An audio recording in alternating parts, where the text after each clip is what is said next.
Et à chaque thématique, eh bien, il y a des actions à faire.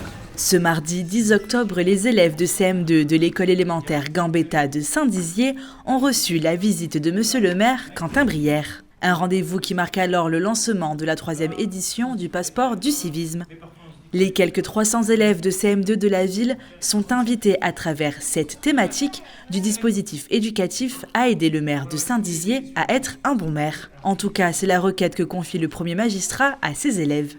Pour y parvenir, les jeunes doivent user d'entraide, découvrir le patrimoine et préserver la nature. Cette année, on s'est dit mais il y a presque 300 élèves de CM2, et bien avec eux, plantons 300 arbres dans la ville.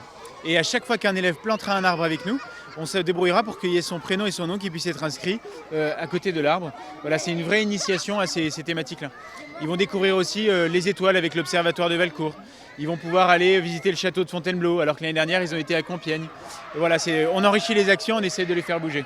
Pour ce nouveau passeport du civisme, la mairie garde des actions communes aux années précédentes, mais doit se renouveler au vu de la société. Sur le harcèlement scolaire, nous distribuons à chaque école une boîte pédagogique pour pouvoir vraiment apprendre aux élèves ce que c'est que le harcèlement et puis comment ne pas être soi-même un harceleur parce que les élèves ne se rendent pas compte.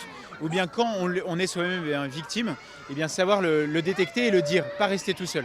Pour les enseignants, ce passeport du civisme est une bonne chose. Il permet de faire comprendre aux enfants qu'il est important d'agir pour les autres, mais aussi de découvrir le patrimoine qui les entoure. Ça se recoupe aussi avec des choses qu'on fait déjà en classe, comme la sensibilisation au harcèlement, qui est cette année dans le passeport, qui n'y était pas il y a 2 ans.